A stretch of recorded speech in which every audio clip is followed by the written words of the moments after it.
Pinalaya sa gitna ng unos kasama ang kambal na nag-aapoy sa lagnat. Habang nanginginig siya sa lamig, ang asawa niya ay nakayakap sa kabit na nagmamalaking buntis daw ito. "Pabigat ka lang, lumayas ka!"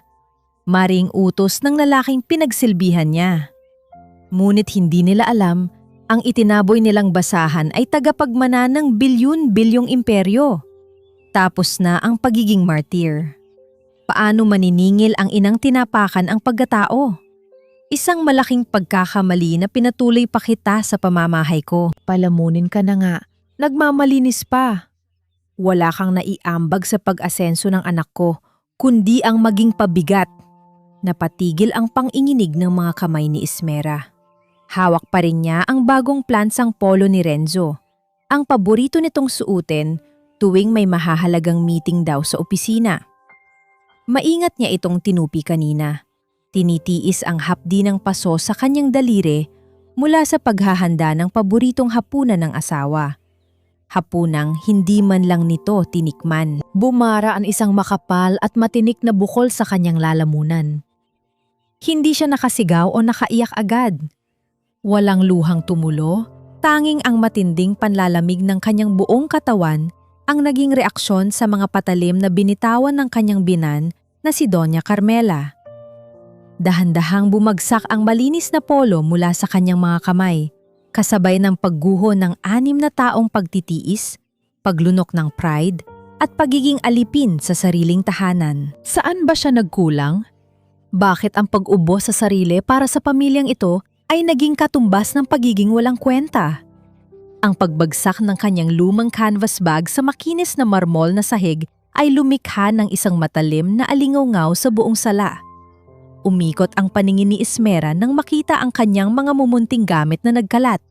Kabilang doon ang isang manipis na bank passbook. Mabilis siyang lumuhod upang damputin ito. Nanginginig ang mga daliring binuklat ang huling pahina kung saan nakasulat ang ipon niya para sa gatas at bakuna ng kanyang kambal.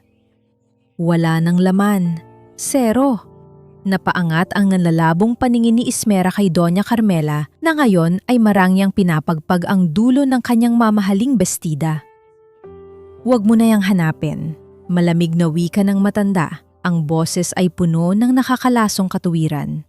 "Kinuha ko na ang kakarampot na pera dyan. Pambayad yan sa 6 na taong libreng kuryente, tubig at bubong yun ng mga anak mo."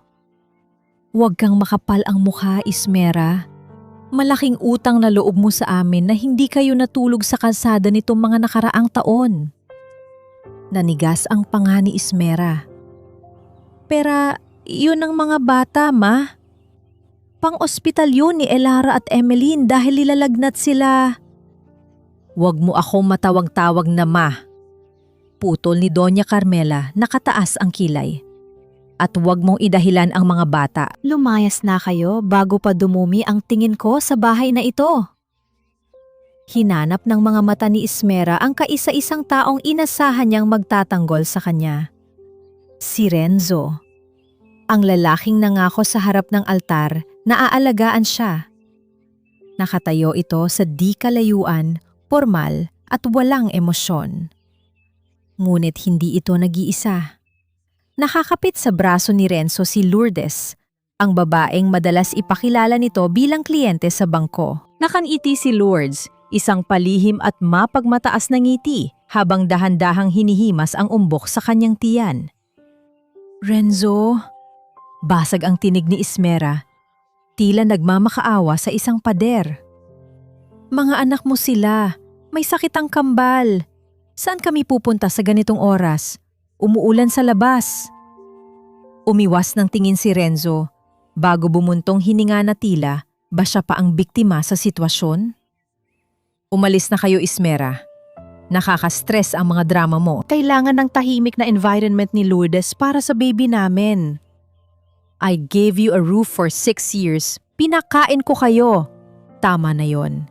Just go before I call the guards to drag you out." Walang ibang salitang makapaglalarawan sa nadama ni Ismera, kundi ang ganap na kamatayan ng kanyang kaluluwa. Tinalikuran niya ang mga taong minsang tinawag niyang pamilya. Pumasok siya sa madilim na kwarto at binuhat ang dalawang munting anghel na nanginginig sa init ng lagnat. Si Elara sa kanyang kanang braso, si Emeline sa kaliwa. Ang kanilang maliliit na mukha ay namumula at humihingal sa pagtulog. Habang naglalakad siya palabas, ang malakas na buhos ng ulan ay tila libu-libong karayom na walang awang bumabayo sa bubungan at kalsada ng Quezon City. Itinulak ni Renzo ang mabigat na bakal na pintuan ng gate palabas. Nang makalabas si Ismera, ang pintuang bakal ay sumara nang may matinding puwersa sa kanyang likuran. Tuluyang naghiwalay sa kanila sa mundong puno ng kasinungalingan. Wala siyang payong, wala siyang pera. Tanging ang mainit na katawan ng kanyang mga anak ang nagbibigay sa kanya ng dahilan para huminga. Naglakad siya sa gitna ng unos. Bawat hakbang ay mabigat, pinipilit na huwag madulas sa basang semento. Ang lamig ay tumatagos hanggang sa kanyang mga buto. Ngunit mas nang hingibabaw ang takot na mabasa ang mga bata. Natagpuan niya ang isang maliit na pasilyo sa gilid ng isang saradong tindahan. May isang sirang karton doon na nagsisilbing manipis na harang laban sa hangin. Doon sila sumilong. Ibinaba niya ng maingat ang kambal sa tuyong bahagi ng semento.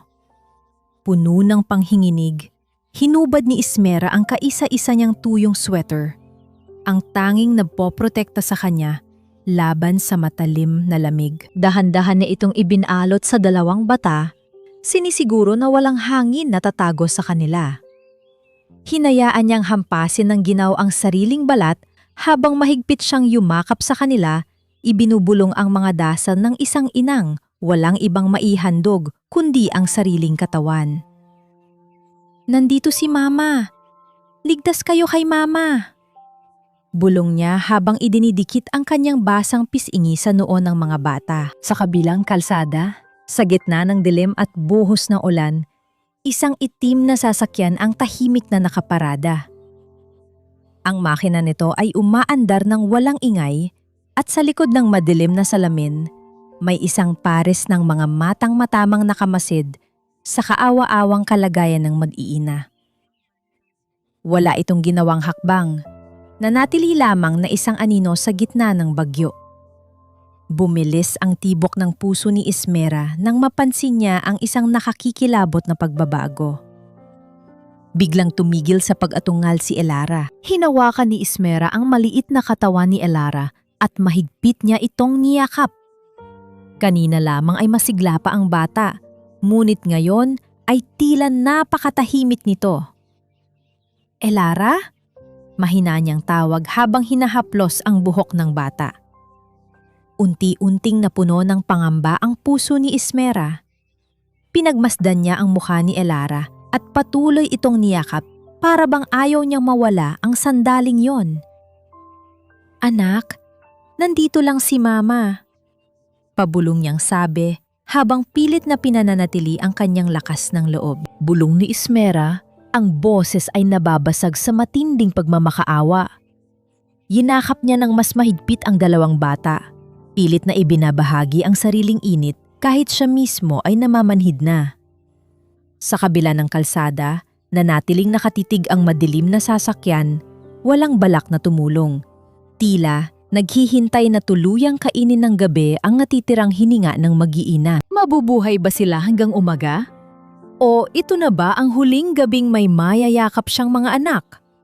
Walang sumagot sa kanyang tahimik na pantangis, kundi ang walang awang pagbuhos ng ulan sa madilim na kalsada. Ang walang awang pagbuhos ng ulan ay unti-unting napalitan ng mapusyaw na liwanag ng umaga. Ngunit ang lamig ay nanatiling nakakapit sa balat ni Ismera. Nakayapos pa rin siya sa kanyang kambal sa ilalim ng sirang karton nang maramdaman niya ang isang mainit na palad na dumapo sa kanyang nanginginig na balikat. Inangat niya ang kanyang mabigat na paningin. Isang matandang babae na may maamong mukha at balot ng makapal na tuwalya ang ulo ang nakatunghay sa kanila. Si Aling Belen, isang byuda na nagmamay-ari ng maliit na sari-sari store sa kanto, ay mabilis na binuhat ang nanginginig na si Emeline. Wala itong sinabing anuman, kundi ang igiya si Ismera at ang mga bata papasok sa masikip ngunit mainit na likuran ng kanyang tindahan.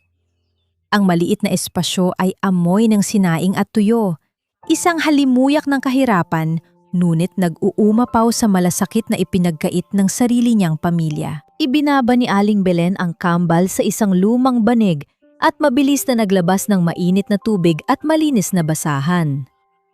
Habang pinupunasan ng matanda ang noo ng mga bata, napasandal si Ismera sa dingding na yare sa manipis na plywood. Dito na bumuhos ang luhang kanina pa niya pinipigilan. Wala siyang tidig na inilabas. Tanging ang marahas na pagtaas-baba ng kanyang balikat ang nagpapakita ng bigat ng mundong bumagsak sa kanya. Magpakatatag ka, Ineng. Malumanay na utos ni Aling Belen. Nag-abot ng isang baso ng mainit na salabat. Hindi pwedeng sumuko ang ina habang humihinga ang mga anak. Ang mga salitang iyon ay naging apoy sa nanlalamig na diwa ni Ismera. Kinabukasan, habang mahimbing na natutulog ang kambal matapos uminom ng murang paracetamol mula sa tindahan, lumabas si Ismera upang humanap ng paraan. Napadpad siya sa isang malaking karinderya sa kanto. Nanghako siyang maghuhugas ng bundok ng mga plato, kaldero, at kawali kapalit lamang ng barya at tirang sabaw para sa kanyang mga anak. Wala na ang mga makikinis at malalambot na daliring nag-aalaga ng mga mamahaling muebles. Ibinabad niya ang kanyang mga kamay sa maruming tubig na puno ng sebo. Hinahayaan ang magaspang na espongha at matatalim na gilid ng basag na baso na sugatan ang kanyang balat. Tuwing hapdi ang nararamdaman niya, naiisip niya ang mukha ng mga anak at lalong bumibilis ang kanyang pagkuskos. Ngunit ang kakarampot na baryang kinita niya buong araw ay hindi sapat para ipambili ng iniresetang antibiotic. Sa gitna ng matinding desperasyon, ginamit niya ang lumang telepono ni Aling Belen upang tawagan ang numero ni Renzo. Nilunok niya ang natitirang hibla ng kanyang dignidad. Isang tawag lang para sa gamot ng kambal. Pagkaraan ng ilang saglit, sinagot ang linya. Ngunit hindi ang pamilyar na tinig ni Renzo ang narinig niya, kundi isang mapang-asar na halakak. Hello? Ay, akala ko kung sinong pulubi ang tumatawag. Matining at puno ng pag-uuyam na boses ni Lourdes ang sumalubong sa kanya. Tulog pa ang asawa ko, Ismera. Napagod siya kagabi sa pag-aalaga sa amin ng baby niya. Ano ba ang kailangan mo? Mamamalimos ka ba? Napapikit si Ismera. Ramdam ang paglamukot ng kanyang puso. Lourdes, nakikiusap ako. Pakisabi kay Renzo, kailangan ng mga bata ng gamot. Kahit konting tulong lang para sa mga anak niya. Mga anak na pabigat? Putol ni Lourdes. Ang boses ay parang lason na tumutulo sa pandinig ni Ismera. Wala na siyang obligasyon sa inyo. Huwag mo na kaming gambalain. Baka makasama pa sa bibi ko ang kanigahan mo. Maghanap ka ng ibang uutangan. Huwag ang asawa ko. Ang biglaang pagkaputol ng linya ay nag-iwan ng nakabibinging katahimikan sa isipan ni Ismera. Ila may isang malamig na kamay na sumakal sa kanyang lalamunan. Doon niya naintindihan ng lubusan. Patay na ang lalaking minahal niya at kailangan niyang mabuhay na parang tunay na byuda. Karga ang dalawang bata, tumakbo si Ismera patungo sa pampublikong health center ng barangay. Puno ang paligid ng mga umuubong pasyente at umiiyak na sanggol. Ang mga nurse ay palakad-lakad, abala at walang oras para sa mga walang hawak na pambayad. Nakaupo si Ismera sa isang sulok, yakap ang kambal. Pakiramdam niya ay unti-unti siyang lumulubog sa kumunoy ng kawalan ng pag-asa. Hanggang sa may isang matangkad na anino ang humarang sa nakakapasong liwanag ng bumbilya. Nang iangat niya ang kanyang paningin, pumungad ang isang pares ng mga matang may halong matinding pag-aalala at malalim na pang-ungulila.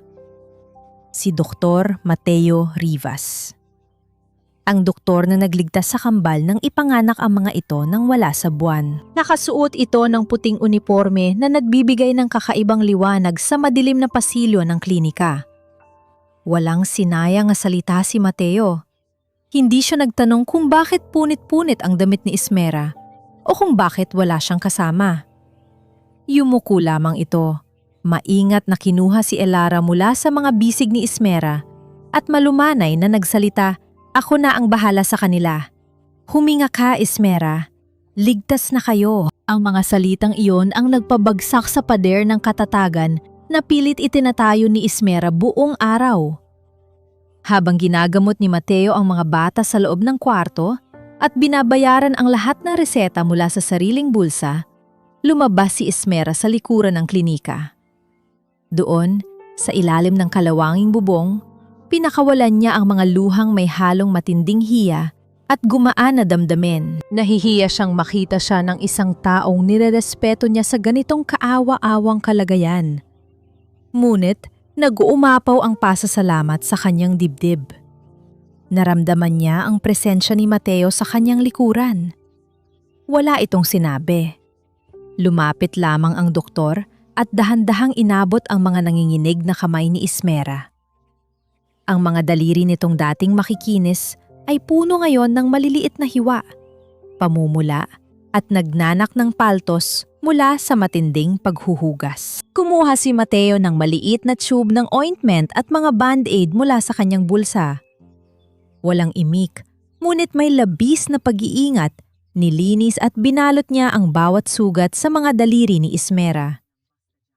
Ang dampi ng maiinit na kamay ng doktor ay tila isang balot ng kapayapaan na matagal na niyang hindi nararamdaman. Nang magtama ang kanilang mga paningin, nakita ni Ismera ang isang damdaming hindi niya maipaliwanag.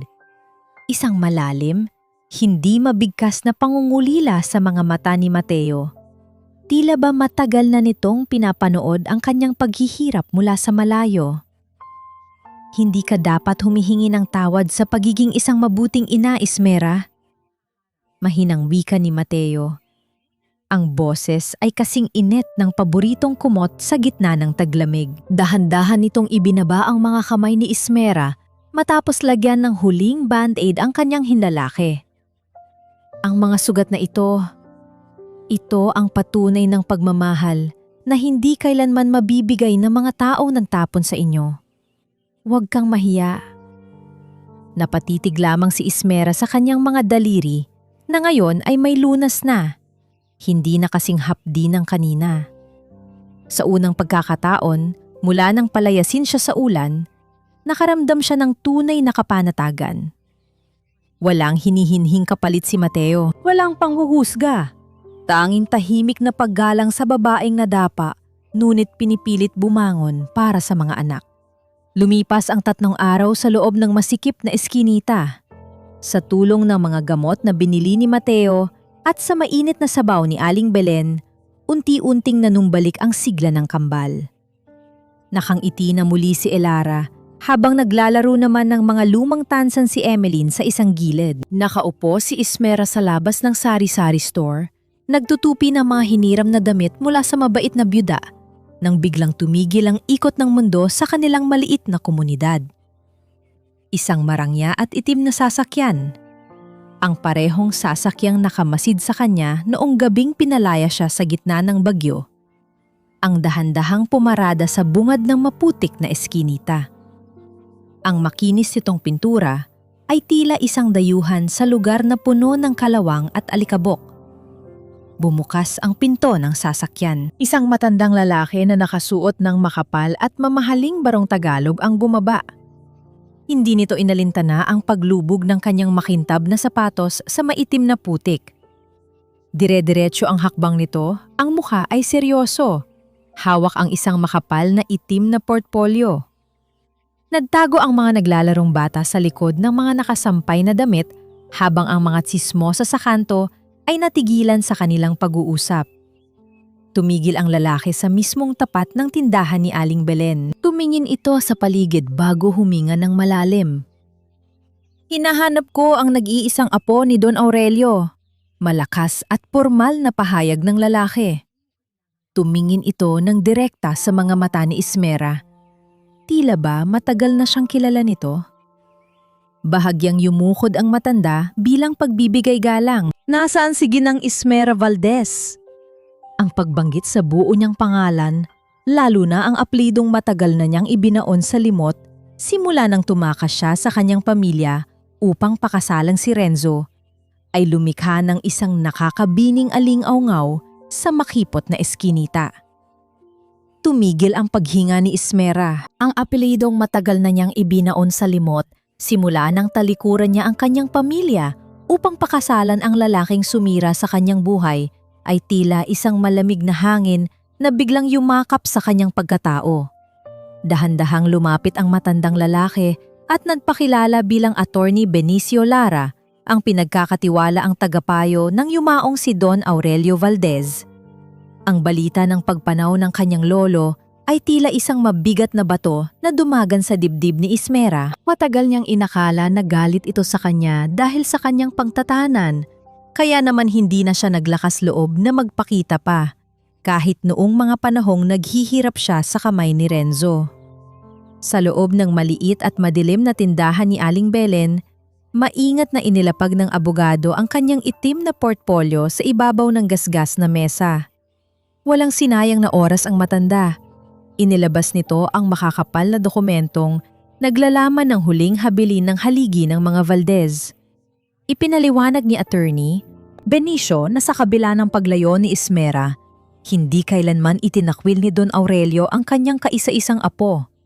Sa katunayan, iniwan nito ang buong imperyo ng Valdez Land Holding sa kanya, isang dambuhalang kumpanya ng real estate at mga lupain na nagkakahalaga ng higit 3 bilyong piso.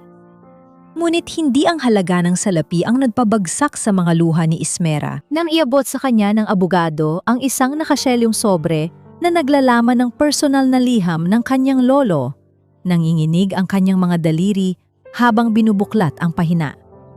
Ang bawat salitang nakasulat sa pamilyar na kumpas ng kamay ng matanda ay tumago sa kanyang nangungulilang puso.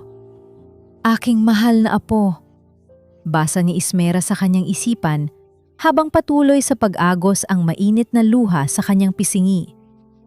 Alam kong dumaan ka sa matinding paghihirap. Matagal kitang pinanood mula sa malayo. Pinipipilan ang sarili kong makialam dahil alam kong kailangan mong matuklasan ang sarili mong lakas. Hindi ka pinalaki ng pamilyang ito para maging anino lamang ng isang lalaking walang kwenta. Pagdating ng araw na mabasa mo ito, alam kong handa ka na. Tumayo ka, hindi lamang bilang isang Valdez, kundi bilang isang babaeng may hawak ng sariling niyang kapalaran. Dahan-dahang hinaplos ni Ismera ang lumang tinta sa ibabaw ng pirma ng kanyang lolo. Ang simpleng haplos na iyon ay tila humigup ng pambihirang tapang mula sa yumao, isang init na nagpapatapang sa kanyang nanlalamig na kaluluwa. Pinunasan niya ang kanyang mga luha at hinarap si Attorney Benicio, taglay ang isang bagong ningas sa kanyang mga mata. Gayunpaman, ang laban ay hindi pa tapos. Ipinaliwanag ng abogado ang isang matinding kondisyon na nakapaloob sa testamento. Hindi agad maipapangalan kay Ismera ang buong yaman upang mapatunayan sa Board of Directors na karapat-dapat siya at hindi lamang umaasa sa dugo ng kanyang lolo, kailangan niyang isalba ang Paraiso Resort, isang naghihingalong proyekto ng kumpanya na unti-unting nalulugi dahil sa isang hindi matukoy na anomalya sa loob.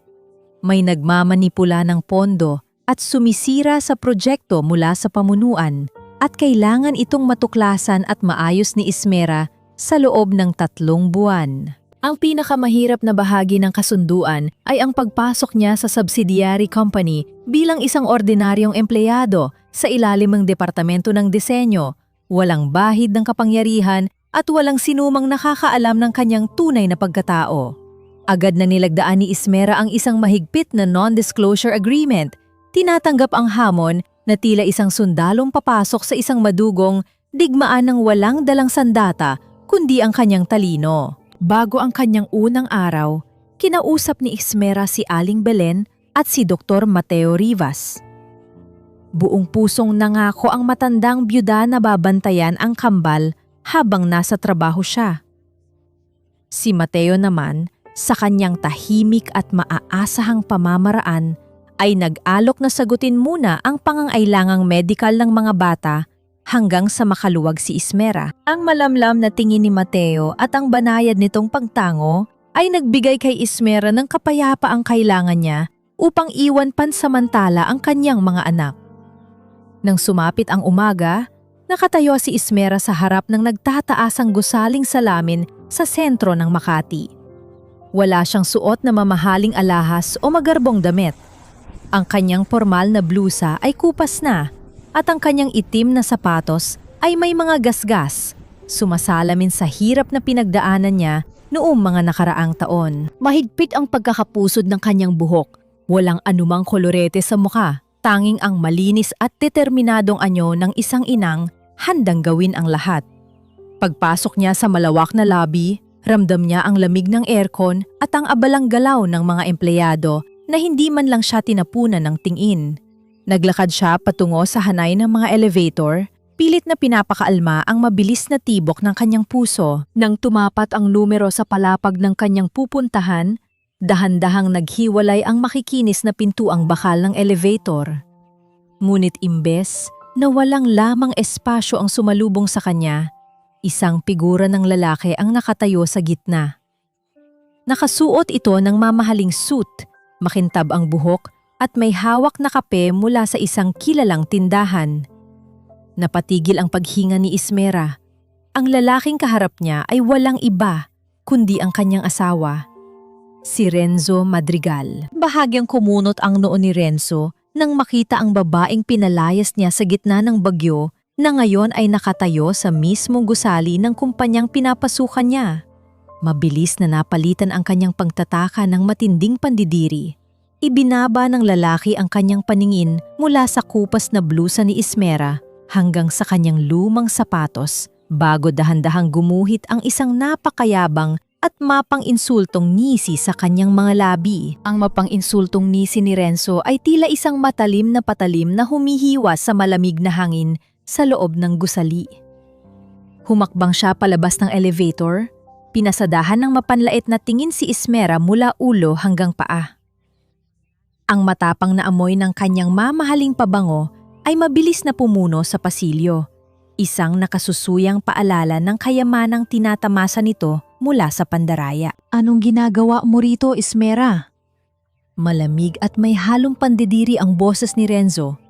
Sapat ang lakas upang marinig ng ilang empleyadong nagdadaan. Huwag mong sabihin nag-a-apply kang janitress para lang masundan ako? Ganyan ka ba kadesperada? Sinabi ko na sa'yo, wala ka nang mapapala sa akin. Nag-init ang mga tainga ni Ismera. Kinuyom niya ang kanyang mga kamao sa gilid ng kanyang lumang palda. Pilit na pinapakaalma ang naglalagablab na galit sa kanyang dibdib. Nais niyan isigaw na pag-aari niya ang gusaling kinatatayuan nito, na isang utos lang niya ay maaari itong sipain palabas.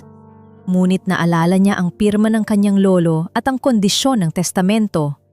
Nilunok niya ang kanyang dignidad. Nandito ako para magtrabaho, Renzo. Kalmadong sagot ni Ismera, tinititigan ng diretsyo sa mga mata ang lalaking minsang nangako sa kanya ng buong mundo. Tinatanggap ako sa departamento ng disenyo. Isang matining na tawa ang umalingaw-ngaw mula sa likuran ni Renzo. Lumapit si Lourdes, suot ang isang hapet at pulang bestida na nagpapamalas ng kanyang peking pabubuntis. Bilang pinuno ng human resources ng subsidiary company, malaki ang impluwensya nito sa opisina. Humalukip-kip si Lourdes, nakataas ang perpektong kilay habang pinagmamasdan ang kupas na kasuotan ni Ismera. Disenyo? Ikaw? Puno ng pag-uuyam na wika ni Lourdes. 6 na taon kang nakakulong sa bahay, naghuhugas ng pinggan at nagpapalit ng lampin. Ano pang alam mo sa arkitektura? Baka nga, pagguhit ng tuwid na linya ay hindi mo na kaya. Pero dahil mabait ako, tatanggapin kita. Total, kailangan namin ng maglilinis sa bodega ng mga lumang blueprints. Hindi na hinintay ni Lourdes ang sagot ni Ismera. Iwinasiwas nito ang kamay at inutusan ang isang gwardiya Naihatid ang bagong empleyado sa pinakadulo at pinakamadilim na bahagi ng palapag. Walang sariling mesa, walang computer. Tanging isang masikip na silid na puno ng matataas na kabinet, nag-uumapaw sa alikabok at amoy amag na mga lumang dokumento ng Paluging Paraiso Resort Project. Sa halip na umiyak, ibinaba ni Ismera ang kanyang bag. Tiningnan niya ang nagtataasang bundok ng mga papel bilang isang minahan ng ginto. Dito nagsimula ang kanyang tahimik na pagtitiis. Habang ang ibang empleyado ay komportableng nakaupo sa malamig na opisina, si Ismera ay pinagpapawisan sa loob ng walang bentilasyong bodega. Ginamit niya ang bawat minuto hindi lamang para maglinis, kundi para suriin ang bawat detalye ng proyekto na ipinasa ni Renzo sa management. Kinabukasan, lumala ang impyernong dinaranas niya. Pumasok si Doña Carmela sa opisina, bit-bit ang mga mamahaling pagkain para sa pananghalian ng kanyang anak at manugang. Na mapadaan ang matanda malapit sa bodega, sinadya nitong ihulog ang isang baso ng matapang na itim na kape sa mismong harapan ni Ismera na kasalukuyang nagbubuhat ng mabibigat na kahon. Ang mainit na likido ay tumalsik sa lumang sapatos ni Ismera at dumungi sa laylayan ng kanyang palda. "Ay, pasensya na," wika ni Doña Carmela, ngunit ang mga mata nito ay nanlilisik sa kayabangan. "Hindi ko napansin na may kalat pala sa daan. Tingnan mo nga naman, Ismera. Kahit saan ka magpunta, bit-bit mo ang kamalasan. Kahit bihisan ka pa ng uniforme ng kumpanya, basurera ka pa rin tingnan. Linisin mo yan bago ka pa makadugyot sa opisina ng anak ko." Tumalikod ang matanda na tila walang nangyari. Nag-iwan ng nakasusuyang tawa na sumabay sa halahak ni Lourdes sa di kalayuan. Pumikit si Ismera. Naramdaman niya ang panginginig ng kanyang buong katawan, isang pinipigilang bulkan na nagbabadyang sumabog. Ngunit muli, inisip niya ang ngiti ng kanyang mga anak at ang hinaharap na nakalaan para sa kanila. Kumuha siya ng basahan at tahimik na nilinis ang sahig, binabaon ang bawat pangungutya bilang gasolina sa kanyang unti-unting nabubuong plano. Pagsapit ng gabi, nang mag-uwian na ang lahat ng empleyado at tanging ang mga ilaw na lamang sa pasilyo ang naasindi, naiwan si Ismera sa loob ng bodega. Puno ng dumi ang kanyang mukha at pagod ang kanyang mga braso. Ngunit gising na gising ang kanyang isipan.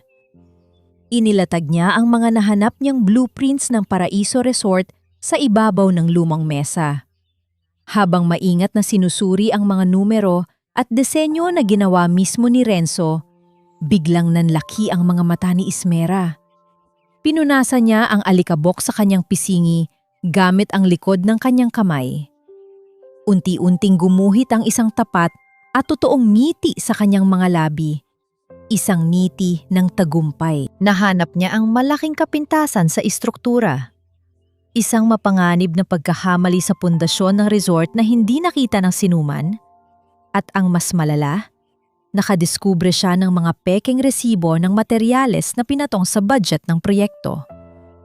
Ang mga traidor ay nagnanakaw ng pondo habang itinataya ang kaligtasan ng mga magiging panauhin ng resort.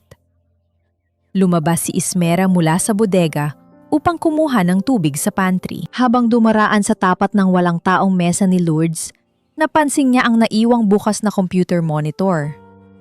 May isang folder sa screen na hindi na isara ng maayos. May pamagat na "Padala Cebu." At sa ibaba nito ay listahan ng mga milyon-milyong halaga na unti-unting inilalabas mula sa kumpanya papunta sa isang hindi kilalang account. Bago pa man bumalik ang screensaver, naiukit na ni Ismera ang mahalagang impormasyong iyon sa kanyang isipan. Bumalik siya sa bodega na may dalang panibagong lakas. Kumuha siya ng sariling papel at lapis at sa ilalim ng malamlam na ilaw, iginuhit niya ang isang napakagandang master plan. Inayos niya ang pagkakamali ni Renzo at lumika ng isang disenyong nagpapababa ng gastos, ngunit nagpapataas ng kalidad at ganda ng resort. Isang obrang magpapatunay ng kanyang husay. Nang matapos niya ito, Isinulat niya ang kanyang pangalan sa ibabang sulok ng papel. Nilisan niya ang bodega upang pumunta saglit sa banyo bago tuluyang umuwi. Ngunit sa mga minutong wala si Ismera, palihim na pumasok si Renzo sa madilim na silid. Nais lamang nitong silipin kung nagtatago pa rin ang kanyang dating asawa. Ngunit ang kanyang paningin ay napako sa mesa. Nilapitan niya ang nakalatag na papel. Nanlaki ang mga mata ni Renzo habang tinititigan ang napaka-perpektong sketch. Ang bawat linya, ang bawat sukat ay nagpapakita ng isang henyong matagal nang natutulog. Alam niyang ito ang eksaktong disenyong kailangan niya upang makuha ang pinakamataas na posisyon at pabor sa Board of Directors na gaganapin kinabukasan. Isang sakim na kaisipan ang mabilis na gumapang sa kanyang utak. Inabot ni Renzo ang obrang pinaghirapan ni Ismera. Tiningnan niya ang pangalang nakasulat sa sulok. Walang pag-aalinlangan, mabilis na pinunit ni Renzo ang bahaging naglalaman ng pangalan ni Ismera.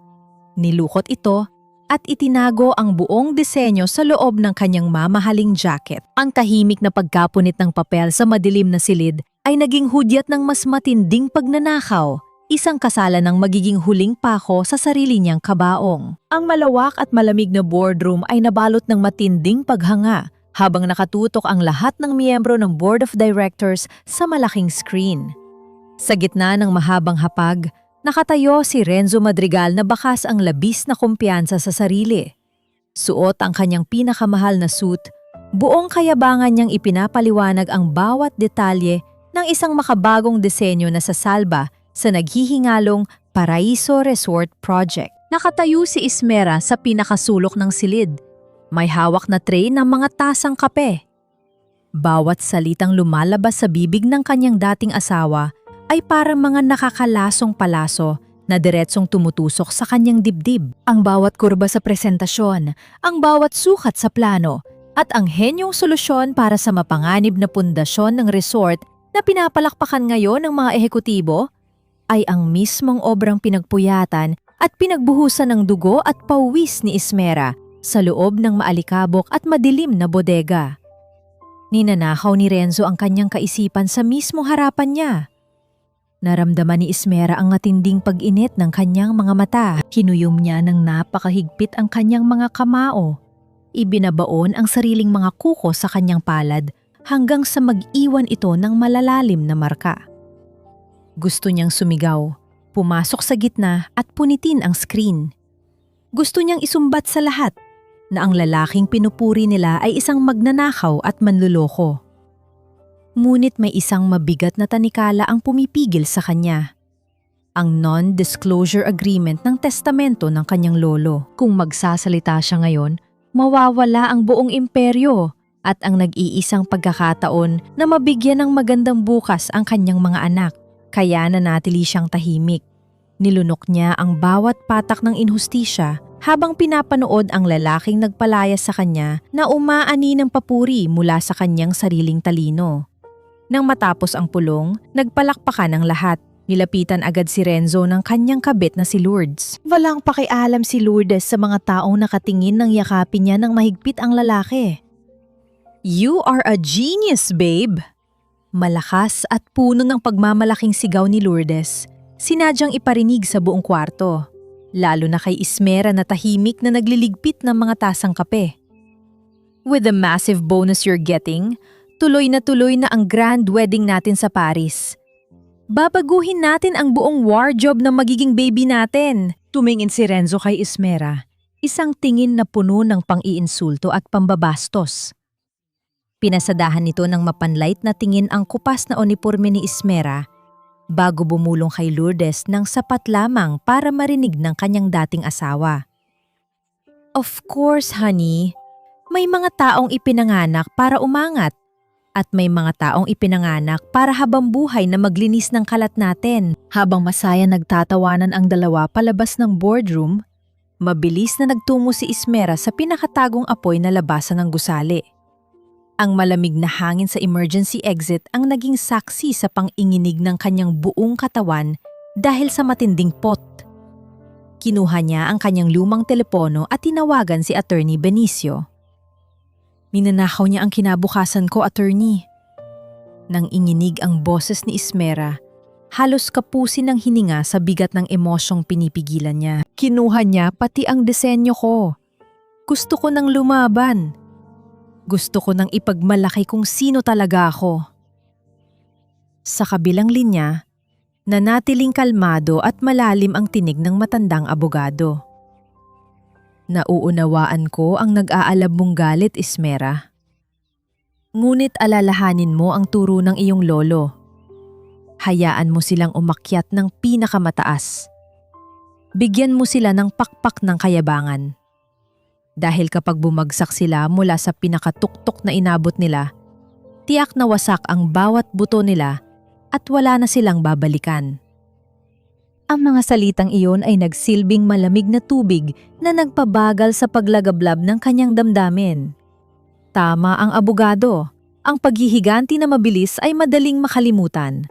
Ang paghihiganti na pinag-isipan ay magiging isang sumpa sa mga taong umapi sa kanya. Isang malamig na pagkalkula ang pumalit sa kanyang pighati. Pagsapit ng gabi, umupo si Ismera sa isang malamig na bangko sa labas ng gusali, naghihintay ng masasakyan.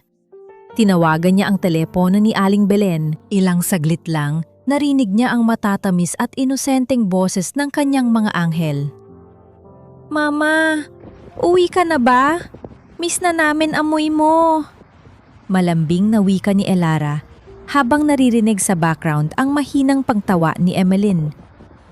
Napapikit si Ismera at dahan-dahang huminga ng malalim.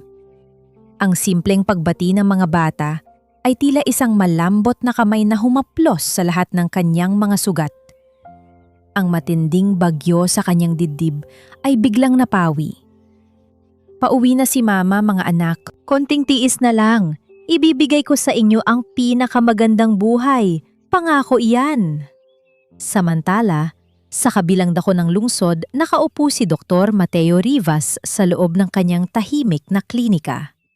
Ang kanyang paningin ay nakatutok sa nagliliwanag na screen ng kanyang telepono. Isang mensahe mula sa isang hindi kilalang numero ang kakapasok lamang. Nang buksan niya ito, bumungad ang isang malabong litrato ni Ismera na nagpupunas ng sahig, habang sa background ay malinaw na makikita si Lourdes na nakangisi at tinatawanan siya. Kumunot ang noo ni Mateo at isang tahimik ngunit mapanganib na galit ang dumaan sa kanyang mga mata. Sino ang nagpadala ng litratong ito? At bakit alam nitong may pakialam siya kay Ismera?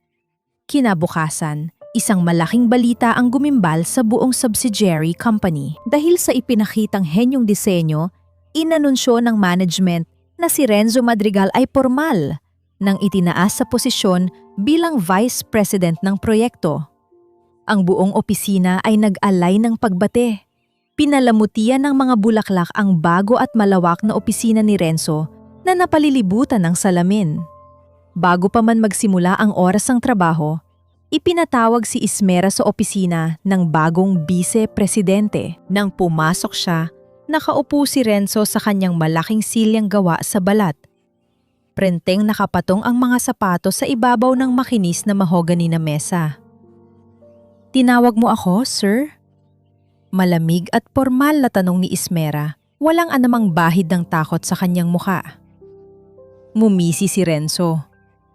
Inalis niya ang kanyang mga paa sa mesa at may pinindot sa kanyang computer. Alam mo, Ismera, bilang bagong vice president ng proyektong ito, kailangan kong linisin ang mga walang silbing basura sa departamento ko. Kasabay ng kanyang pananalita, ang makina sa gilid ng kanyang mesa ay nagsimulang gumalaw. Ang walang awang pag-andar ng printer habang iniluluwa nito ang isang formal at puting papel ay tila humuhukay sa mismong libingan ng mga panandaliang pag-asa. Dinampot ni Renzo ang mainit pang papel at mayabang nga inihagis ito sa mismong harapan ni Ismera.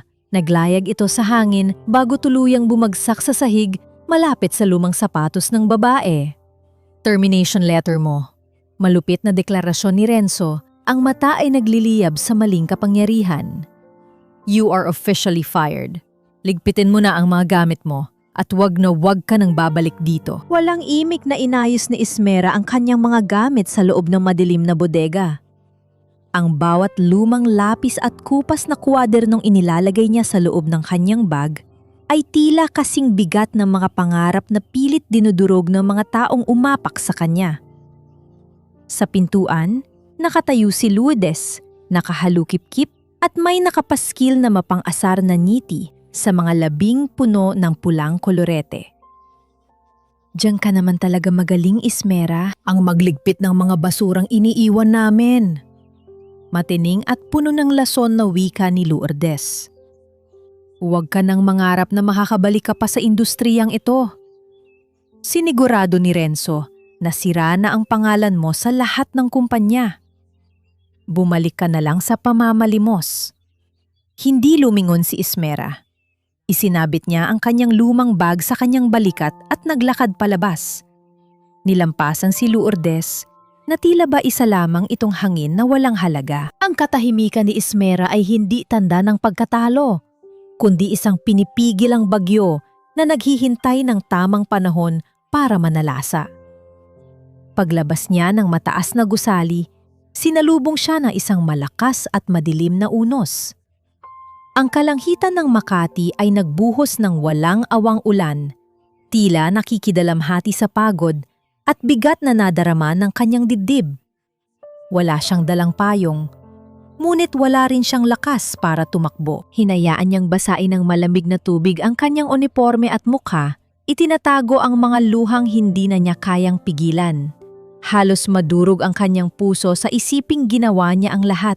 Binukot niya ang kanyang talino sa loob ng halos 3 buwan, tiniis ang lahat ng pang-iinsulto, ngunit sa huli, ninakaw pa rin ng lalaking nanakit sa kanya ang kaisa-isang obrang magpapatunay ng kanyang halaga. Paano niya haharapin ang board of directors bukas kung wala siyang maipapakitang katibayan?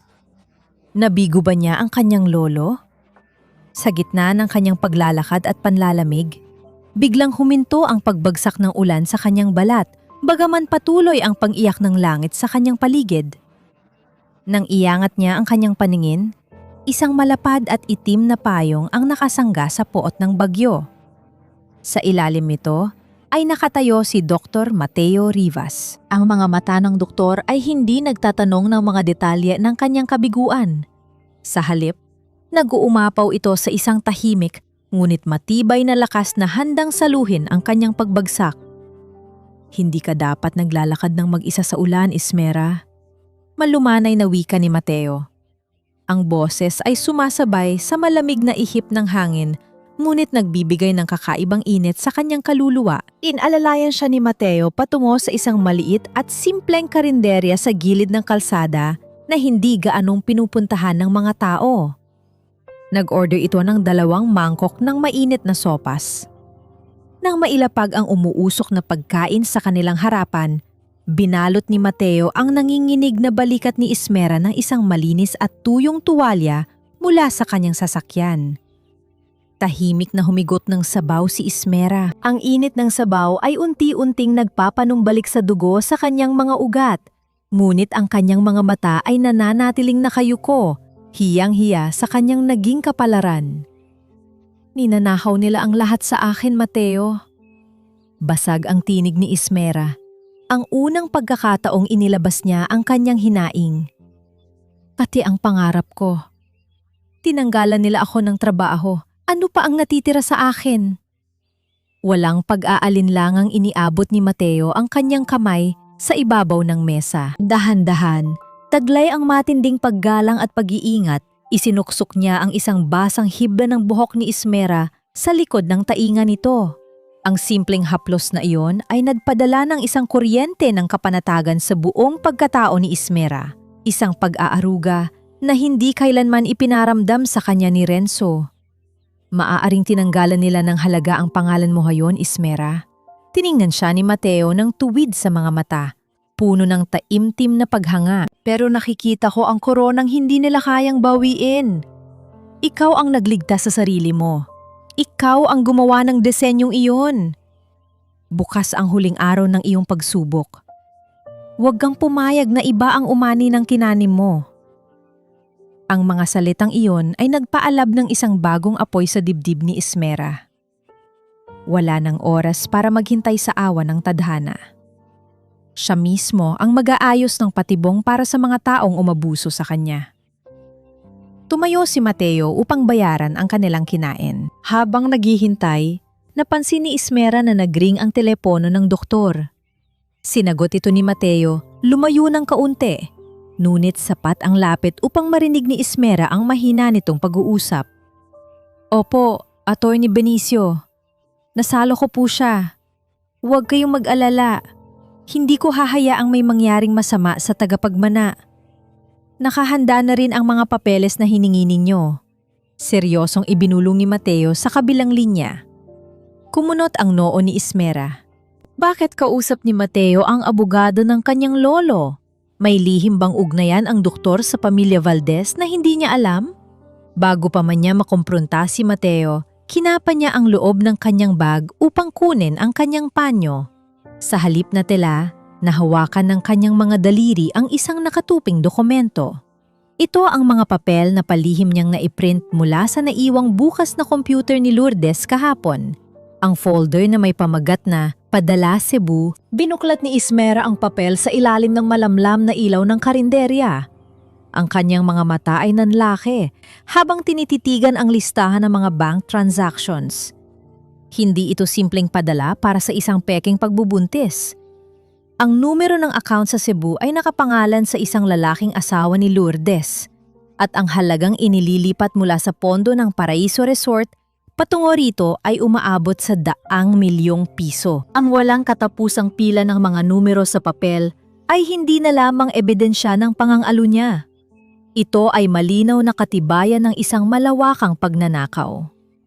Ang mahabang hanay ng mga zero sa bank statement ay tila nag-anyong mga tanikalang tuluyang magbibigti sa pangarap ni Renzo at Lourdes bukas. Ang bawat numero sa bank statement na hawak ni Ismera ay tila naging mga matatalim na bala na handa na niyang ikarga sa kanyang sandata. Hindi lamang ito simpleng pagnanakaw, ito ay ang katibayan ng sistematikong pag-ubos sa kumpanya ng kanyang lolo habang siya ay pilit na ginagawang basahan sa loob ng bodega. Naramdaman ni Ismera ang paglapit ni Mateo pagkatapos itong makipag-usap sa telepono. Ibinalik ni Ismera ang mga papel sa kanyang bag. Pilit na pinapakaalma ang kanyang ekspresyon. Tumingin siya ng diretso sa mga mata ng doktor. Ang mga matang kanina lamang ay puno ng pag-aaruga. Ngunit na yon ay tila may itinatagong malalim na ugnayan sa kanyang pamilya. Narinig kita, Mateo. Mahinang sabi ni Ismera. Ang boses ay seryoso, ngunit walang halong galit. Bakit mo kausap si Atty. Benicio? Bakit tinawag mo akong tagapagmana?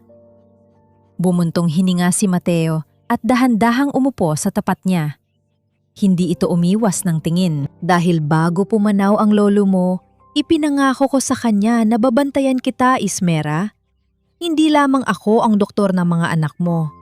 Ako ang saksi sa bawat luha mo habang tinitiis mo ang kalupitan ng mga madrigal. Ayaw ni Don Aurelio na pakialaman ang desisyon mong maging martir noon, pero gusto niyang may sasalo sa iyo sa oras na piliin mong bumangon. Ang pag-amin ni Mateo ay tila isang mainit na yakap sa nangungulilang kaluluwa ni Ismera. Hindi siya nag-iisa. Sa gitna ng dilim, may mga tao nga natiling tapat sa kanya. Sa tulong ni Mateo at Atty. Benicio sa kabilang linya, sinimulan nilang buuin ang huling bahagi ng investigasyon. Mabilis na ipinadala ni Ismera ang mga litrato ng bank transactions ni Lourdes. Kailangan natin ng kumpirmasyon mula sa Cebu. Utos ni Ismera kay Benicio sa teleponyo. Hanapin niyo ang lalaking pinapadalhan niya ng pera. Siguraduhin ninyong hawak natin ang katotohanan bago ang malaking gabi. Habang abala si Ismera sa paghahanda ng kanyang ganti, ang pamilya Madrigal naman ay nalulunod sa sarili nilang kayabangan. Sa loob ng kanilang mansyon, abala si Doña Carmela sa pagpili ng pinakamahal na alahas na isusuot para sa darating na Valdez Chairman Reveal Gala. Pakiramdam ng matanda, sila na ang pinakamakapangyarihang pamilya sa lungsod dahil sa promosyon ni Renzo. Isipin mo, Renzo. Wika ni Doña Carmela habang tinititigan ang sarili sa malaking salamin. Kapag nakuha mo ang loob ng bagong chairman, baka gawin ka na niyang president ng buong kumpanya. At ang basurang si Ismera? Tiyak na namamatay na yon sa gutom sa kung saang eskinita ngayon. Tumawa ng mapakla si Renzo habang inaayos ang kanyang mamahaling kurbata. Huwag niya na siyang alalahanin, ma. Wala na siyang silbi. Maswerte nga siya. At pinalayas ko lang siya ng buhay. Ngayon, oras na para ipakita sa buong alta sosyedad kung sino ang tunay na hari ng Paraiso Resort. Sa kabilang dako, sa tahimik na silid ni Aling Belen, inilabas ni Ismera ang dalawang magagandang bestida na binili ni Mateo para sa kambal. Ang mga ito ay kulay puti, malilinis, at may maliliit na burda ng bulaklak, isang simbolo ng kanilang bagong simula. Ngumiti si Ismera habang pinagmamasdan ang kanyang mga anak na mahimbing na natutulog. Ito ang huling gabi na itatago niya ang kanyang tunay na pangalan. Opisyal na natapos ang 3 buwang pagsubok. Sa lihim na pagtitipon ng Board of Directors ng Valdez Land Holdings, ipinresinta ni Attorney Benicio ang huling ulat. Hindi alam ni Renzo na ang bawat galaw nila, bawat pagnanakaw ni Lourdes, at bawat pagsasakripisyo ni Ismera sa bodega ay nakatala at nasuri na ng mga tunay na may-ari ng kumpanya. Ang pasya ay nagawa na. Ang korona ay handa na para sa tunay na reyna. Isang araw bago ang malaking gabi, nakatanggap si Renzo ng isang gintong sobre. Isang VIP gold invitation para sa gala. Ang kanyang mga mata ay nagningning sa tuwa. Inakala niyang ito na ang rurok ng kanyang tagumpay. Ang gabi kung saan kikilalanin siya bilang pinakamahusay na arkitekto ng kanyang henerasyon gamit ang obrang ninakaw niya. Nakatayo si Ismera sa harap ng isang malaking salamin sa isang lihim na suite sa Grand Manila Hotel. Sa tabi niya ay ang pinakamahuhusay na stylist na ipinadala ni Attorney Benicio. Ang dating tuyo at gulugulong buhok ay ngayon ay makintab at maayos na nakaalon. Ang kanyang balat na dati ay puno ng dumi ng bodega ay ngayon ay nagliliwanag. Dahan-dahan niyang isinuot ang isang kulay, hating-gabing asul na gown na tila ba bawat tahi ay may nakatagong kapangyarihan. Wala na ang matatakuting asawa. Wala na ang janitress sa bodega. Ang bawat hakbang niya ay lumilihan ng tunog ng otoridad at determinasyon. Tiningnan ni Ismera ang kanyang refleksyon. Hawak niya ang isang folder. Ang folder na magwawasak sa mundo ng mga madrigal. Isang gabi, bago ang itinakdang marangyang gabi ng anunsyo, ang ingay ng isang mamahaling sasakyan ay muling bumasag sa katahimikan ng eskinita ni na Aling Belen. Ang makintab na puting sedan ay tila isang malaking insulto sa nagliliparang alikabok at amoy ng kanal sa palikid. Bumaba si Doña Carmela, may suot na telang sutla at mga perlas na tila ba diring-diri na madikita ng hangin sa lugar na iyon. Hawak ang kanyang mamahaling panyo sa ilong, dire-diretso siyang naglakad patungo sa maliit na sari-sari store kung saan kasalukuyang tumutulong si Ismera sa pag-aayos ng mga paninda. Nandito ka pa rin pala sa basurang ito. Ang boses ni Doña Carmela ay puno ng lason habang nakatitig sa suot ni Ismera na kupas na t-shirt. Akala ko ba ay nakahanap ka na ng trabaho sa kumpanya? O baka naman pati doon ay nalaman nilang palamunin ka lang, kaya kasi ni papalabas. Hindi sumagot si Ismera. Ipinagpatuloy niya ang paglalagay ng mga dilata sa estante. Ang kanyang mga panga ay mahigpit na nakakuyom. Ang katahimikang ito ay lalong nagpaalab sa galit ng matanda. Makinig ka sa akin, Ismera. Mariing wika ni Carmela, humakbang ito papalapit at dinuro ang balikat ng dating manugang. Bukas ang pinakamahalagang gabi ni Renzo. Huwag na huwag kang magkakamaling magpakita sa paligid ng hotel o sa kumpanya. Huwag mong gagamitin ang mga bata para manlimos ng atensyon o sirain ang imahe ng anak ko sa harap ng mga Valdez. Isang malaking kahihiyan ka sa amin noon at hindi ko hahayaang maging kahihiyan ka pa rin hanggang ngayon. Sa isang marahas na pagkilos, sadyang tinabig ni Doña Carmela ang isang malaking garapon ng mga biskwit at candy na nasa harapan ni Ismera. Ang malakas na tunog ng pagkabasag ng salamin sa semento ay tila isang hudyat ng digmaan. Nagkalat ang mga mumo at bubog sa paanan ni Ismera. Ay, pasensya na. Masyadong malikot ang mga kamay ko sa dumi ng lugar na ito. Nakangising wika ng matanda. Linisin mo yan, Ismera. Yan naman talaga ang tanging alam mong gawin. Ang maging alila sa paanan ng mga mayayaman. Habang papalayo ang sasakyan ni Doña Carmela, naramdaman ni Ismera ang panginginig ng kanyang buong katawan. Hindi dahil sa takot, kundi dahil sa naglalagablab na pot na tila gustong sumabog mula sa kanyang dibdib. Kasabay nito, tumunog ang kanyang lumang telepono.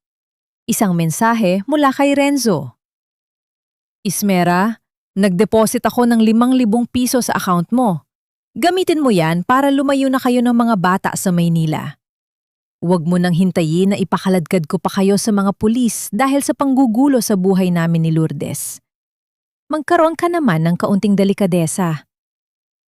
Tiningnan ni Ismera ang screen. Ang 5,000 piso, isang halagang sapat lamang para sa bariya ng kanyang lolo, ay ang huling insulto ni Renzo sa 6 na taon ng kanyang katapatan. Dahan-dahang ibinaba ni Ismera ang telepono at lumuhod sa sahig. Walang luha. Wala ring sigaw. Sinimula niyang pulutin ang mga basag na bubog ng garapon gamit ang kanyang mga hubad na kamay. Ang bawat sugat na likha ng salamin sa kanyang balat ay tila nagpapatibay sa kanyang determinasyon. Hayaan mo na yan, Ineng. Ako na ang magwawalis. Nag-aalalang wika ni Aling Belen habang lumalapit. Umiling si Ismera. Ang kanyang mga mata ay naging kasing tigas ng brilyante. Hindi, Aling Belen. Ako ang maglilinis nito. Gusto kong maalala ang bawat bubog na ito kapag dumating na ang oras na ako naman ang tatayo sa itaas nila. Nang matapos ang paglilinis, pumasok si Aling Belen sa loob ng kanyang maliit na kwarto at lumabas na may hawak na isang maliit na kahon. Inabot niya ito kay Ismera. Sa loob ay isang lumang hairpin na may isang butil ng perlas, isang pamana mula sa kanyang sariling ina. Suotin mo ito bukas, Ismera, mahinang sabi ng matanda. Ang tunay na perlas ay nagmumula sa loob ng paghihirap sa ilalim ng dagat. Tulad mo, dumaan ka sa dilim, pero oras na para kuminang ka. Kinabukasan, isang puting limousine ang huminto sa isang lihim na lokasyon. Pumasok si Ismera sa isang eksklusibong butik na pag-aari ng mga Valdez. Ang mga staff na kanina ay naghihintay ay sabay-sabay na yumukod nang makita ang dala niyang gintong card at ang dokumentong pirmado ni Attorney Benicio. Nagsimula ang transformasyon. Ang mga magagaspang niyang kamay ay ginamot at binigyan ng kalinga. Ang kanyang buhok ay inayos sa paraang nagpapakita ng kanyang otoridad. Nang isuot niya ang hating gabing asul na gown na gawa sa pinakamahal na tela, tila naglaho ang babaeng naghugas ng plato sa karinderya. Tumingin si Ismera sa salamin. Ang hairpin ni Aling Belen ay nakatusok ng maayos sa kanyang buhok, nagsisilbing paalala ng kanyang pinagmulan sa gitna ng karangyaan. Wala na ang takot, wala na ang pagiging martir. Ang bawat linya sa kanyang mukha ay nagpapakita ng isang babaeng dumaan sa apoy at lumabas na isang reyna. Handa na po ang sasakyan, Madam Chairman. Wika ng manager ng butik na may matinding paggalang. Humakbang si Ismera palabas. Ang tunog ng kanyang matataas na takong sa makintab na sahig ay tila isang martsa ng kamatayan para sa mga taong nagtaksil sa kanya. Ang gabi ng paghuhukom ay nagsimula na.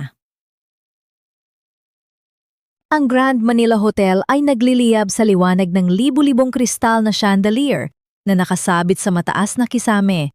Tila mga bituing bumaba upang saksihihan ang pinakamahalagang gabi sa mundo ng negosyo. Ang bawat sulok ng ballroom ay amoy ng mamahaling pabango at sariwang mga bulaklak, habang ang tugtog ng mga byulin ay marahang humahaplos sa pandinig ng mga piling panauhin.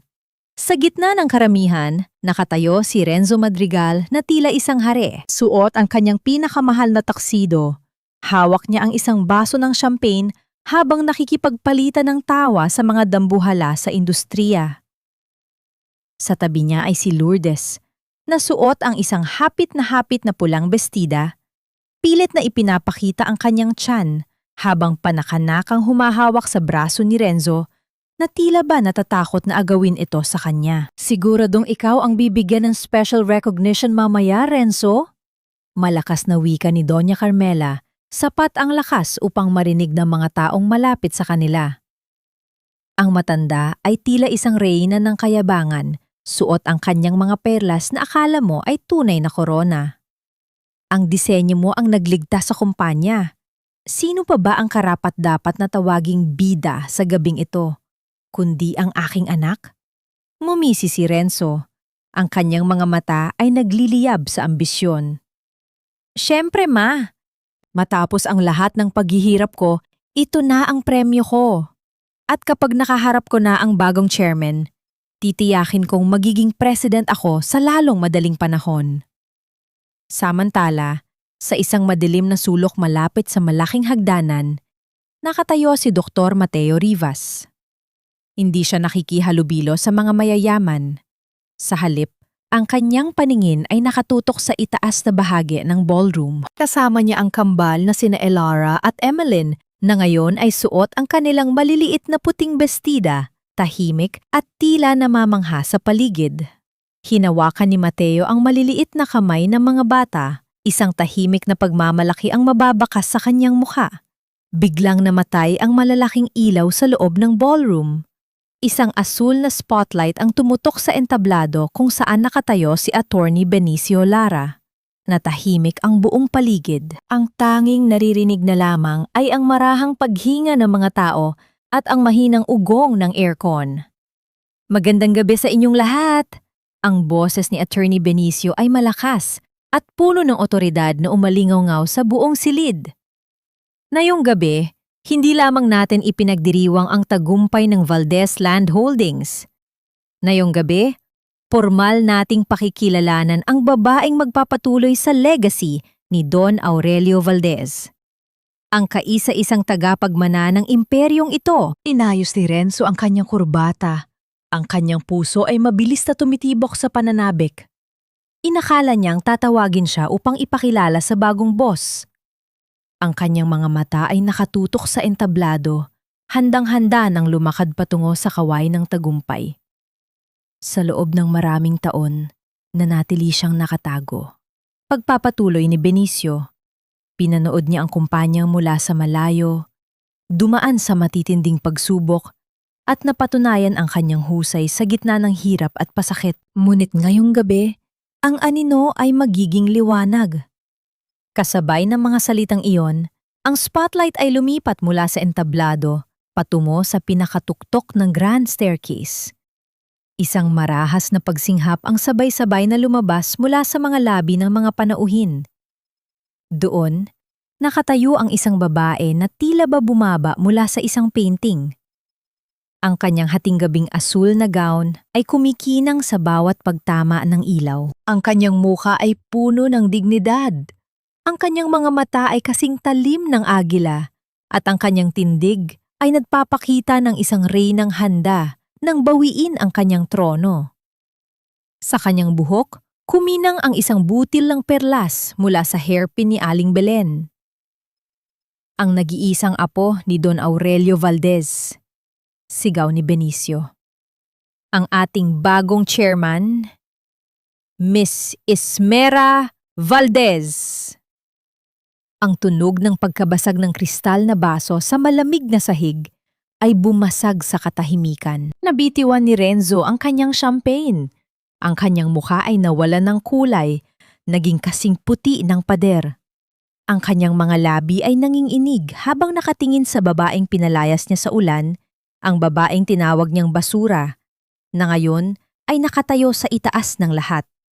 Napahawak si Doña Carmela sa kanyang dibdib, Ang kanyang mga tuhod ay tila naging jelly sa sobrang gulat. Si Lourdes naman ay napaatras. Ang kanyang mga mata ay nanlalaki sa takot habang nakatitig sa babaeng akala niya ay tapos na ang kwento.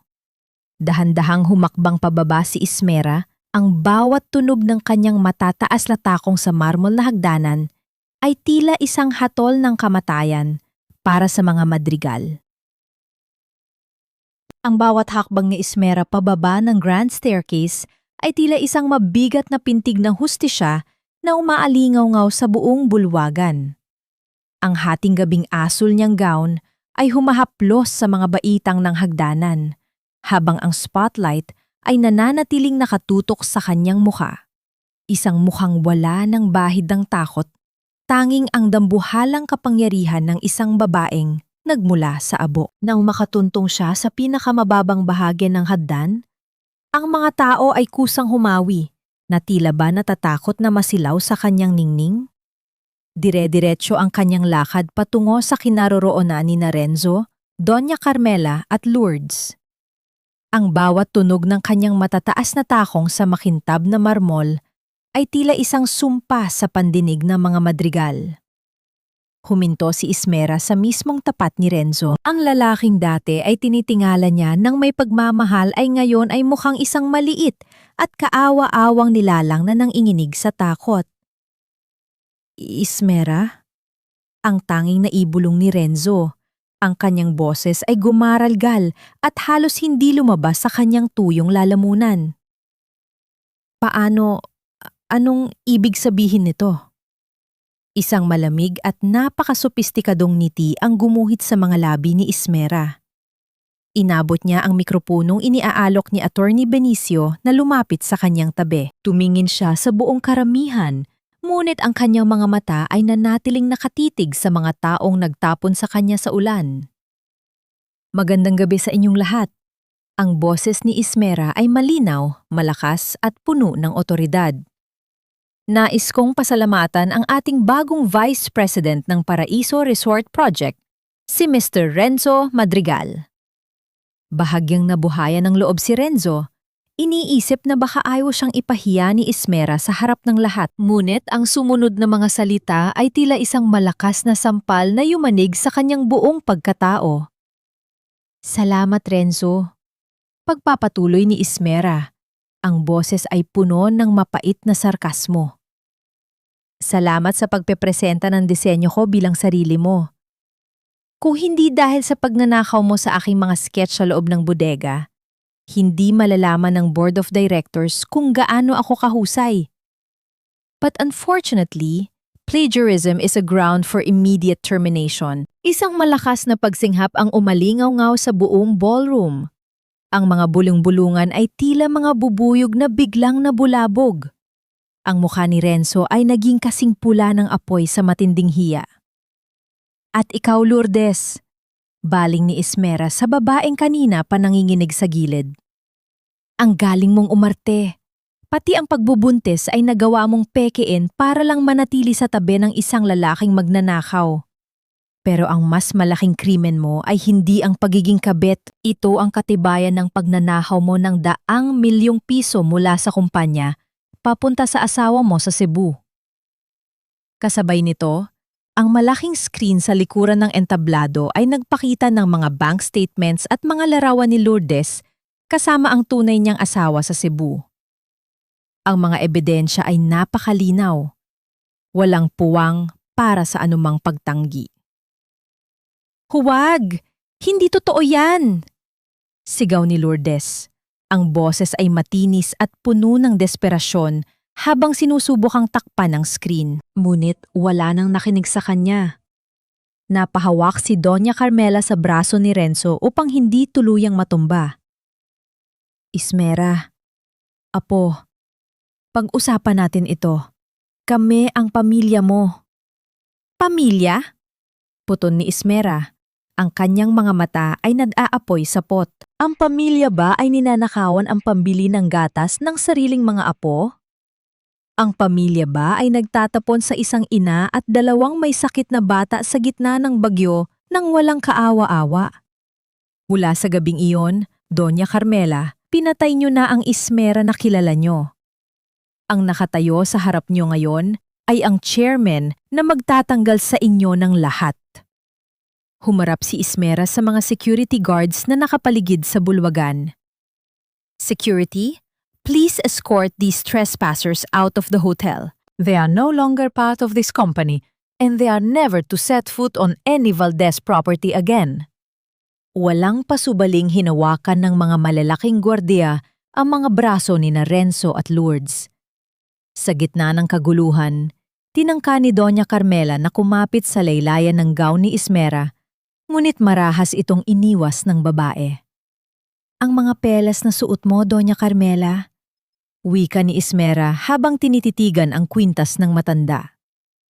Ang mansyon niyo na nakasanla sa kumpanya ko, lahat ng yan ay babawiin ko bukas. Lumabas kayo sa ulan at maranasan niyo ang lamig na ipinaranas niyo sa amin. Habang kinalakaladkad palabas ang mga madrigal sa gitna ng mapanlait na tingin at bulong ng alta sosyedad, nanatiling nakatayo ng matuwid si Ismera. Ang tunog ng pagsara ng malalaking pinto ng ballroom matapos silang ilabas ay tila hudyat ng ganap na katapusan ng kanyang paghihirap. Naramdaman ni Ismera ang isang mainit na presensya sa kanyang tabi. Si Dr. Mateo Rivas ay lumapit, hawak ang kamay ng kambala sina Elara at Emeline. Ang mga bata ay nakatingin sa kanilang ina ng may paghanga. "Mama, ang ganda mo po!" sabi ni Elara habang niyayakap ang binti ni Ismera. Dito na tuluyang bumagsak ang pader ng katatagan ni Ismera.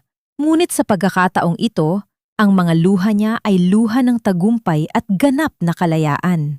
Binuhat niya ang dalawang anak at mahigpit na niyakap. Tumingin siya kay Mateo, na nakangiti sa kanya ng may malalim na paggalang at pagmamahal.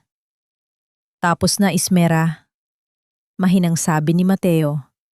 "Ligtas na kayo." Ang lamig ng gabi ay tila naging mas matalas habang nakatayo sina Renzo, Doña Carmela at Lourdes sa labas ng Grand Manila Hotel. Ang marangyang liwanag ng ballroom ay unti-unting naglalaho sa kanilang paningin habang ang malalaking pinto ay sumasara ng may kasamang malakas na hampas na yumanig sa kanilang mga puso. Ang ulan, na tila sumasabay sa kanilang kasawian, ay nagsimulang pumatak ng malakas. Binabasa ang kanilang mga mamahaling suot na ngayon ay tila mga basahang nakadikit sa kanilang nanginginig na balat.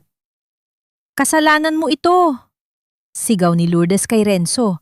Ang kanyang boses ay matinis at puno ng pagkamuhi. Wala na ang malambing na tono ng kumpanya. Ang tanging natitira ay ang tunay niyang anyo bilang isang mapagsamantalang babae. "Sinabi mo sa akin na tanga si Ismera. Sinabi mo na wala siyang kakayahan. Ngayon, dahil sa'yo, bistado na ang lahat. Ako pa ang may kasalanan?" Gumaralgal ang boses ni Renzo habang pilit na inaayos ang kanyang basang toksido. "Ikaw ang nagnakaw sa kumpanya. Ikaw ang nadala ng asawa mo mula sa Cebu sa buhay natin. Dahil sa'yo, nawala ang lahat ng pinaghirapan ko." Sa gitna ng kanilang pag-aaway, mabilis na dinampot ni Lourdes ang kanyang designer bag na naglalaman ng huling cash at alahas na nakuha niya kay Renzo. Sa isang marahas na pagkilos, itinulak niya ang lalaki at tumakbo patungo sa isang naghihintay na taxi. Iniiwan si Renzo sa gitna ng kalsada na walang anumang natitira, kundi ang kahihiyan. Pagdating ni Renzo at Doña Carmela sa kanilang mansyon, sinalubong sila ng isang hindi inaasahang tanawin. Ang gate ay nakakandado ng makapal na tanikala. Nakatayo sa labas ang ilang tauhan ng sheriff at mga abogado mula sa Valdez Holdings. Ang bawat gamit nila, mula sa mga mamahaling sofa hanggang sa mga paboritong perlas ni Carmela, ay nasa loob pa ng bahay na ngayon ay formal ng kinukuha ng bangko dahil sa hindi nabayarang utang at pagkakasangla nito sa kumpanya ni Ismera. "Hindi maaari ito! Bahay ko ito!" hikbi ni Doña Carmela. Ang kanyang mukha ay puno ng putik habang pilit niyang hinahawakan ang malamig na bakal ng gape. Ang kanyang mga kamay na dati ay puro brilyante ang suot ay ngayon ay nanginginig sa desperasyon. "Ipagpaumanhin niyo, madam. Malamig na wika ng abogado. Ang ari-ariang ito ay pag-aari na ng Valdez Land Holdings. Mayroon na lamang kayong 10 minuto para kunin ang inyong mga personal na damit. Ang lahat ng alahas at kagamitang binili gamit ang pondo ng kumpanya ay mananatili sa loob bilang pambayad sa inyong mga utang. Habang ang mag-ina ay pilit na nagkakalkal ng kanilang mga damit sa gitna ng dilim, si Ismera naman ay nakaupo sa loob ng kanyang bagong opisina sa Valdez Tower. Ang malawak na bintanang salamin ay nagpapakita ng nagliliwanag na lungsod ng Makati. Wala siyang nararamdamang galit, tanging ang isang malalim na pakiramdam ng kapayapaan ang namamayani sa kanyang dibdib. Kinuha ni Ismera ang isang naka-frame na litrato ng kanyang kambal at ni Aling Belen na nakangiti sa harap ng sari-sari store. Maingat niya itong ipinatong sa ibabaw ng kanyang mahogany na mesa, ang mismong mesa kung saan minsan siyang hinamak ni Renzo. Bumukas ang pinto at pumasok si Attorney Benicio. Madam Chairman, tapos na po ang turnover ng mansyon ng mga Madrigal. Bukas na bukas din ay ipapadala na ang mga kaso laban kay Lourdes para sa plunder at falsification of documents. Tumanggo si Ismera. Salamat, Attorney. At ang tungkol kay Aling Belen? Naghihintay na po siya sa ibaba. Sagot ng abogado ng may ngiti. Pagbaba ni Ismera sa lobby, sinalubong niya ang matandang byuda. Hindi na ito nakauniporme ng karinderya. Suot nito ang isang maayos na bestida. Inanunsyo ni Ismera sa harap ng kanyang mga staff na si Aling Belen ang itatalagang manager ng bagong Valdez Community Foundation, isang proyektong tutulong sa mga inang nag-iisa at mga batang lansangan. Ang utang na loob na ibinigay ni Aling Belen sa kanya noong gabing wala siyang masilungan ay binalik ni Ismera ng 100 ulit. Kinabukasan, isang wasak na lalaki ang nakatayo sa labas ng gusali ng Valdez Holdings. Si Renzo, na may suot na maruming polo at magulong buhok, ay pilit na nagmamakaawa sa mga security guard para makausap si Ismera. Ang mga tao sa paligid ay panakanahang tumitingin sa kanya nang may pandidiri na alala ang balita ng kanyang pagnanahaw ng disenyo. Kailangan ko lang siyang makausap. Asawa niya ako. Sigaw ni Renzo. Ang kanyang boses ay puno ng desperasyon habang sinusubukang pumasok sa loob. Ngunit ang mga gwardiya ay nanatiling parang pader na bakal.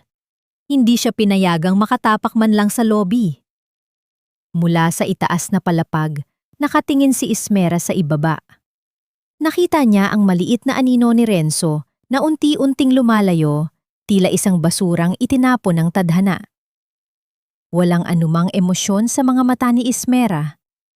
Para sa kanya, ang lalaking yun ay isa na lamang malabong alaala ng kahapon. Pumasok si Dr. Mateo sa opisina. Dala ang 2 tasa ng kape. Inilapag niya ang isa sa tapat ni Ismera at sumandal sa gilid ng mesa. Mukhang tapos na ang lahat ng alikabok, Ismera. Nakakahinga ka na ba ng maluwag? Ngumiti si Ismera, isang tapat at malalim na ngiti. Ngayon pa lang ako nagsisimulang mabuhay, Mateo. At sa pagkakataong ito, wala nang sinumang makakapagtakda ng halaga ko kundi ako. Huwag kang lumapit, Doña Carmela. Ang putik sa iyong mga kamay ay baka madungisan ang katahimikang matagal kong ipinaglaban. Ang boses ni Ismera ay kalmado, malamig, at tila ba nagmumula sa isang napakalayong pampang. Nakatayo siya sa labas ng dambuhalang gate ng Valdez Estate, hawak ang isang itim na payong habang ang ambon ng Tagaytay ay marahang humahalik sa kanyang balat.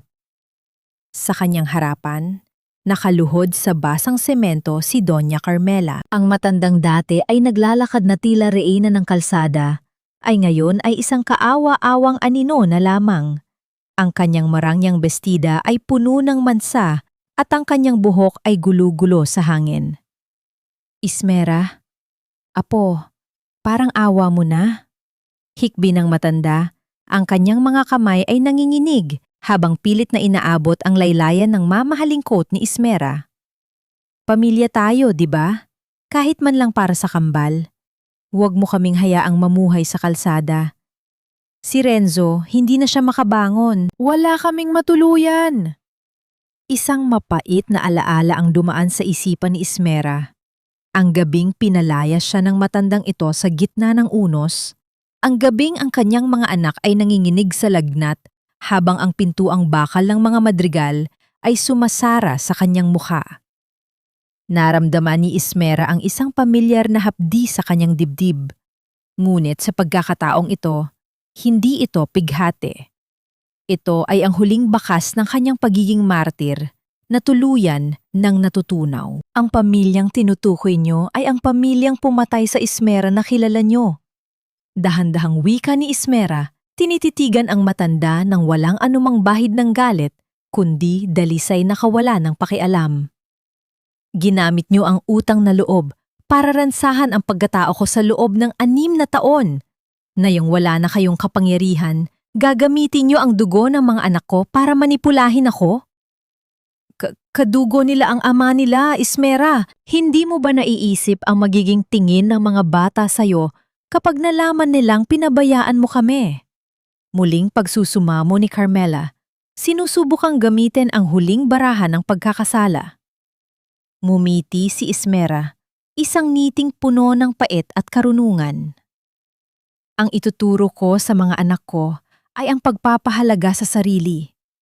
Ituturo ko sa kanila na ang pagpapatawad ay hindi nangangahulugang kailangan mong bumalik sa mga taong sumira sa'yo. Ituturo ko sa kanila na ang tunay na pamilya ay hindi nananakit, hindi nagnanakaw, at hindi nagtatapon ng kapwa sa ulan. Huminga ng malalim si Ismera. Inabot niya ang isang puting sobre sa security guard na nakatayo sa kanyang tabi. Ibigay mo yan sa kanya. Tiningnan ni Carmela ang sobre nang may pag-asa sa kanyang mga mata. Salamat, Ismera. Alam ko namang mabait ka. Huwag kang magpasalamat, putol ni Ismera. Ang laman niyan ay sapat lamang para sa isang maliit na paupahan at panimula sa probinsya, malayo sa Maynila. Hindi ko yan ibinibigay dahil karapat-dapat kayo. Ibinibigay ko yan para wala na akong anumang utang sa inyo, maging ito man ay utang ng konsensya o utang ng nakaraan. Mula sa sandaling ito, wala na kayong mukhang ihaharap sa amin, tapos na ang kwento nyo sa buhay ko. Dahan-dahang isinara ni Ismera ang kanyang payong. Hinayaan niyang ang malamig na ambon ng umaga ay dumampi sa kanyang mukha. Tila ba hinuhugasan nito ang huling alikabok ng hapis na dala ng mga madrigal. Nang walang pag-aalinlangan at nang hindi lumilingon, tumalikod si Ismera at naglakad palayo. Ang bawat hakbang niya ay magaan. Ang bawat hininga ay malaya. Ang tanikala ng maling utang na loob ay tuluyan ng naputol. Sa di kalayuan, malapit sa isang puting sasakyan, nakatayo si Dr. Mateo Rivas. Nakasuot ito ng simpleng sweater.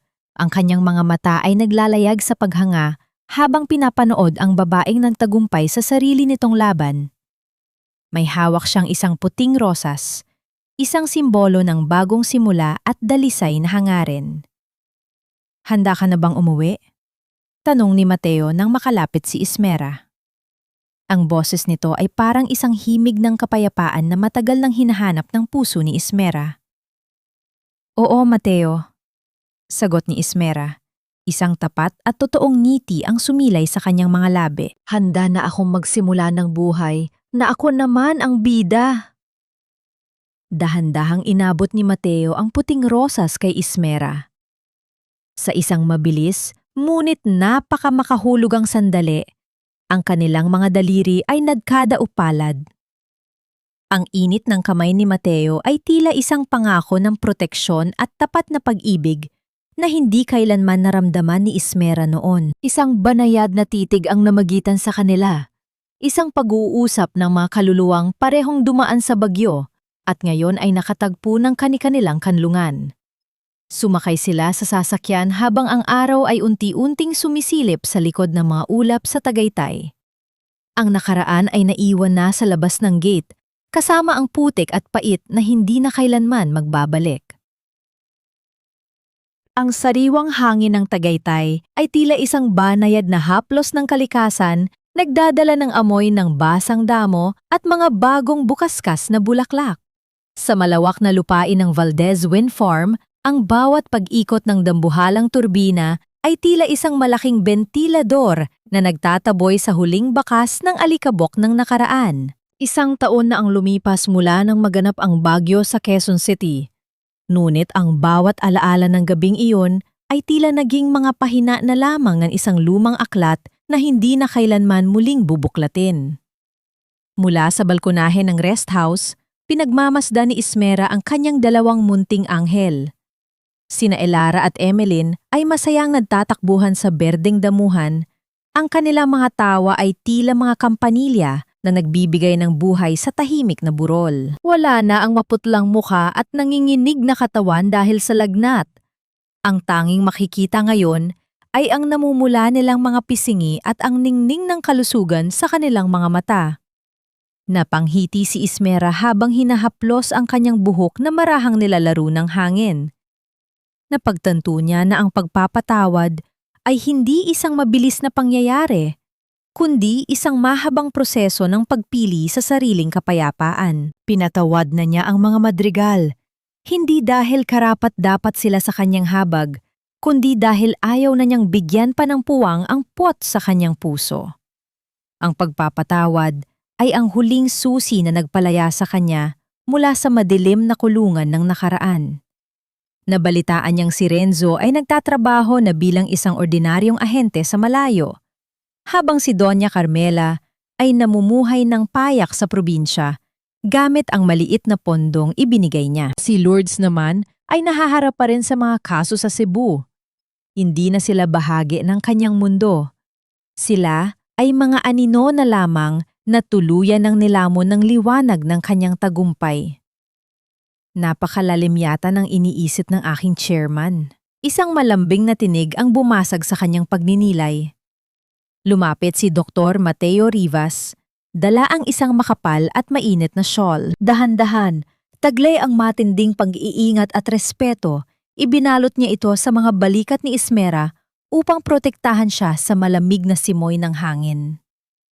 Nanatili si Mateo sa kanyang tabi, hindi lumalampas sa hangganan, ngunit sapat ang lapit upang maramdaman ni Ismera ang katapatan ng lalaking ito.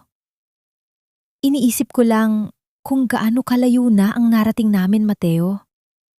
Mahinang sagot ni Ismera, isinasandal ng bahagya ang kanyang ulo sa balikat ng doktor. Salamat sa hindi pagbitaw noong mga panahong ako mismo ay handa ng sumuko. Hinding-hindi kita bibitawan, Ismera. Bulong ni Mateo, ang boses ay puno ng pangako. Saksi ako sa iyong pagbangon, Ismera. Mula sa putikan hanggang sa mga bituin. Isang karangalan ang makasama ka sa bawat hakbang. Dahan-dahang inabot ni Mateo ang kamay ni Ismera at sa pagkakataong ito, hindi na nag-atubili ang babae. Hinayaan niyang maglapat ang kanilang mga palad, isang pagdaop na puno ng pangako, respeto at isang uri ng pag-ibig na hindi humihingi ng kapalit, kundi nagbibigay ng lakas. Ang init ng kamay ng doktor ay tila isang gamot na tuluyang nagpahilom sa huling sugat sa puso ni Ismera. Mama! Tito Mateo! Halina po kayo! May nakita kaming tutube! Sigaw ni Emeline habang kumakaway mula sa gitna ng mga bulaklak. Tito Papa Mateo! Bilis po! Dagdag ni Elara, na naging dahilan ng panandaliang paghinto ng tibok ng puso ni Ismera sa sobrang galak. Ang tawag na iyon ay hindi itinuro. Ito ay kusa at dalisay na nagmula sa mga bata na nakaramdam ng tunay na paggalinga mula sa lalaking nanatili sa kanilang tabi noong wala silang matuluyan. Nagkatinginan sina Ismera at Mateo, isang sulyap na naglalaman ng libu-libong salitang hindi na kailangang bigkasin. Sa bawat ngiti ng mga bata, nakikita ni Ismera ang bunga ng kanyang pagtitiis. Ang bawat luhang pumatak sa maalikabok na bodega at sa malamig na kalsada ng Quezon City ay naging hamog na ngayon ay nagpapataba sa kanyang bagong buhay.